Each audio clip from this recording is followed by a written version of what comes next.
bet. Good morning. Just follow up from the game on Saturday. We heard from the coordinators.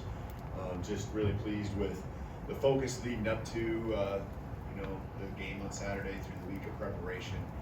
I think our team really understands that that's where it's all at, and that preparation leads to the confidence. The confidence leads to the success that you get on Saturdays. And then just added to that, just to see a lot of guys get a chance to step on the football field, maybe for their first time, and I really enjoy how the older guys or the experienced guys, the ones that get a lot of the playing time, really relish that moment to be able to get some new faces, and the ones that put in just as much work as they do, a chance to go out there and enjoy a moment or two, even if that's all it is. So. Some guys got their first snaps in college football, especially here at Alabama, and so really cool. But moving forward to Oklahoma, just chance for us to go on the road and have to prove it again that we got what it takes, and it's going to take a great week of preparation. A physical football team all around. Their defense is, I think, an extremely tough defense in all ways. Just what they do.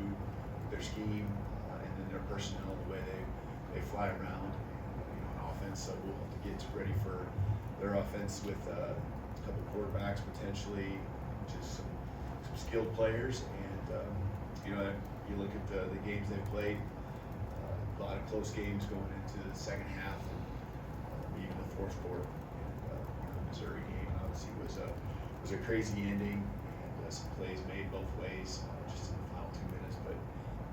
Each and every game takes on its own life, and for us, all we're focused on is the next play, and for us, the next game, everything that goes into being our best. And that's what our recipe for success has been here over the last month. Thanks, Coach. Let's go with Charlie on the right.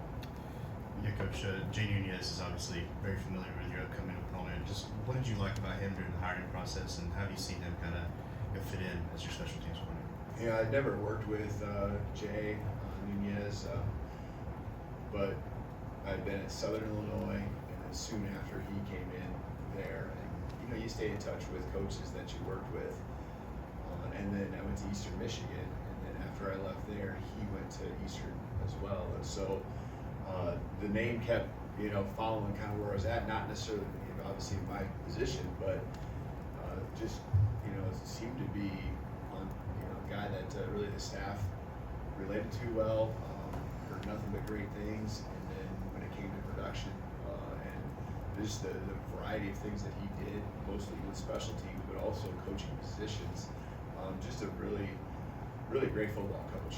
And I think what he does for us in bringing things together for our team, he touches pretty much every player, coaching schematics of coaching the special teams, and every player's in those meetings at some point throughout the week, and so he does a good job just relating to them. He keeps them excited about special teams and understanding the significance, not just to our team now, but the value it can bring them as they continue their careers well beyond their days playing here in Alabama. So he's done a great job, but I had identified him over the years as a guy that's done the right things and gone through the ladder of coaching at different levels, and so just really pleased with what he's doing for us right now in special teams. Jump over to the far left to Chase. I want to ask you about the two locals in the freshman class from Tuscaloosa, William Sanders and Kevin Riley. I think they both played a little bit against Mercer at the end. How have they developed this season? How do they look for the future? Yeah, I really like what their future looks like here, and with William, the thing I've really noticed is, you don't get a chance to see him on the field much on Saturdays, right, or hardly got anything snapped in on Saturday. And the cool thing, he was just as happy to let other guys go out there who will probably not get many chances in the rest of their career to go out there on the football field, and took advantage of his opportunity. But he works so hard, and he is becoming extremely strong in the weight room, and that's only going to translate to him being really comfortable when his time comes here. He's got to be ready anytime, but in the days and the next spring he's got a great attitude, great personality about him. Just I think he really enjoys being here. Kevin, explosive guy. Just I think he's learning a lot from the upperclassmen, Justice and Jam. Just as far as what it takes to come in every day and have that workman-like mentality. So Coach G's coached him up. Gets out there and feel very comfortable with him that he's gonna know what his job responsibility is and that he can play. So really like what those two guys are doing right now in the program as they develop. Let's go to Emily Grace in the middle of them. Coach, you mentioned how cool it was to give some of those walk-ons their moments on the field. From your perspective, what was that like, and can you go into a little more detail about the conversations following and their significance in this program? Yeah, their significance. There's not a lot of glitz and glamour to what they do, but it was brought forward to me here just a little bit ago. Booker making comments. Of course, I heard the comments he's made in the weight room or in the locker room after the game, but just comments that different players have made publicly, just getting brought to my attention before I came and spoke with you. And that's what makes me proud is that our guys that are playing on Saturdays and that they're getting and they understand how much work is being put in by these by the walk-ons, by the underclassmen, and just our team was so excited when those guys were getting a chance to get out there and make a play, and I think those are special times and just continue to bring your team closer and closer together. Let's go to front right here with Nick.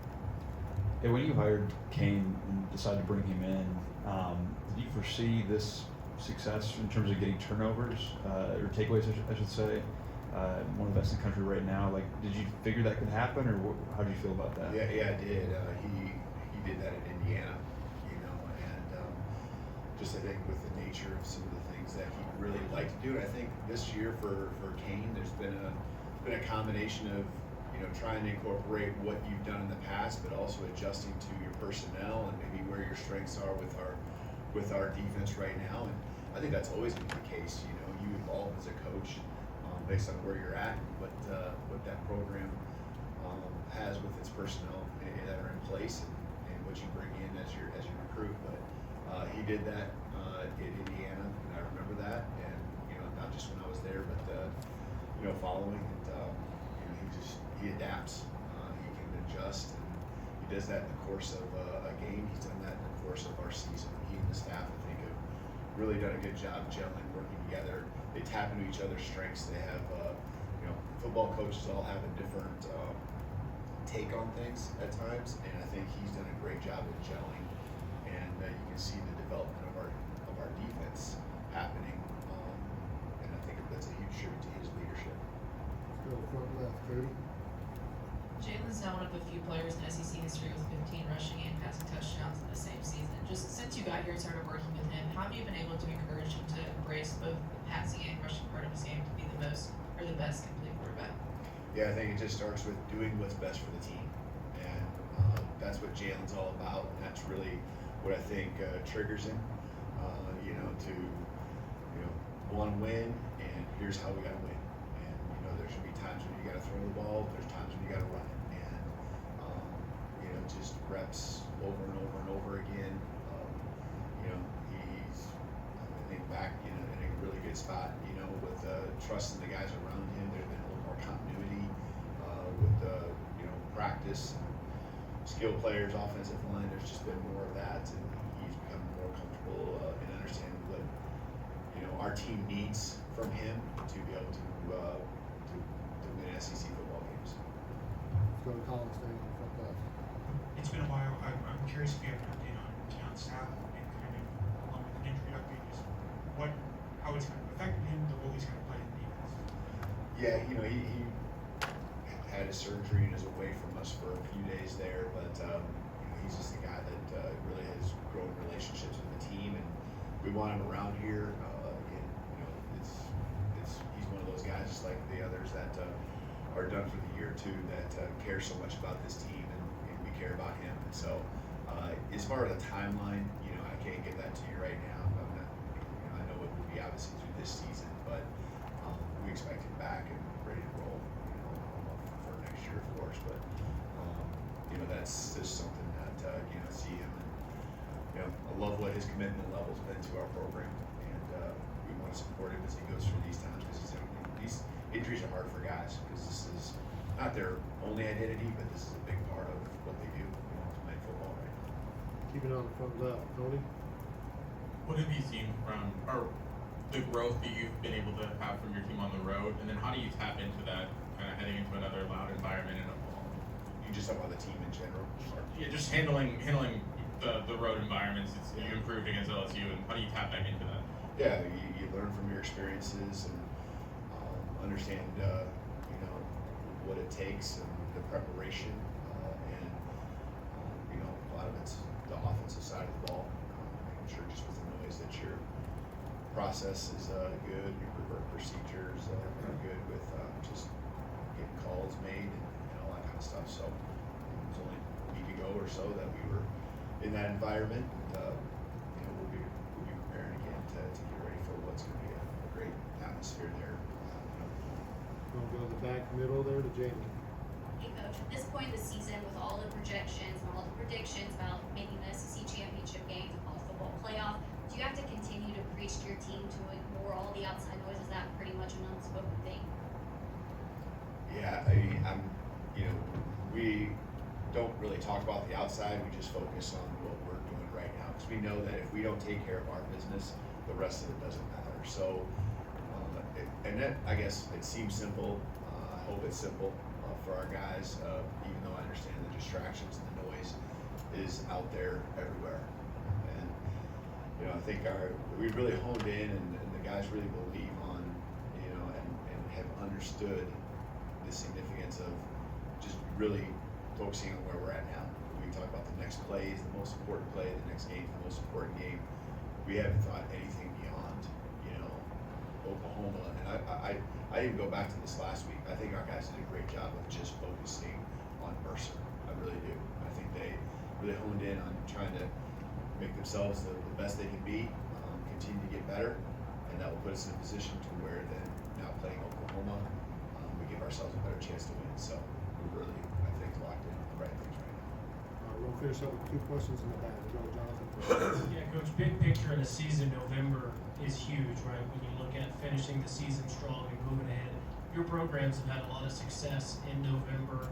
What do you think that starts and comes from, and how do you kind of continue that here this season? Yeah, just preaching the things that I kind of discussed here, just about always improving. You know, I think there's an off-season element to it where, you know, you're putting in the work to be able to be strong going into the season, but then there's an in-season program where we're continuing to get stronger as a football team. You might adjust the schedule a little bit here and there just to stay fresh. You know, we're building more and more banked reps as we play each game, and so it's 5 minutes maybe is all that you take off of practice, but our guys are working extremely hard in the weight room. Our numbers will show that we're getting stronger there, and I think, you know, the other part just goes again to what I said earlier. There's we call it relentless pursuit of continuous improvement, and as you improve, you know, it leads to the rewards that you get in November, and you know, these are the big games. These are the ones that are fun to be a part of, and you know, ones that you remember well down the road, as long as they go the right way. We'll finish up with Ryan. Hey, Coach, Kane just talked about how he enjoyed the consistency from you every day, no matter if it's a big win or a big loss working with you. Where did you get that? Was that always the thing that you had, or is that something you got from a coach down the road? And how big is that when you have a big win or a big loss to stay consistent? Yeah, I don't know if I picked it up anywhere. I think it's just I've never been this over emotional, you know, type of, even when you just go back to your playing days. You know, it was just to me, it was just about being consistent. You know, you make a play as a player, you just move on to the next one. Things don't go your way, you move on to the next one. And so just being consistent day to day. I think as a leader, that's what your people around you need, is someone that they can count on and know what to expect when they show up to work the next day or show up to practice. You know, when things aren't perfect in a game, you know, that consistency in a game that you know, you know, a player's not going to be nervous about coming to you. Yeah, it doesn't mean you don't get frustrated, upset. You know, I think the biggest thing is just, you know, guys, people are going to make mistakes. You know, just correct it. You know, don't do it again, and we'll be just fine. And we're all human. And I think if I can live it and show consistency that way, that will hopefully trickle down to your staff and to your, you know, to your team. And so, just there's many different ways to lead in a great way. I really feel that way, and you know, that's just probably the one that fits who I am as a person. Thank you, Coach. Yeah, thank you. Roll Tide.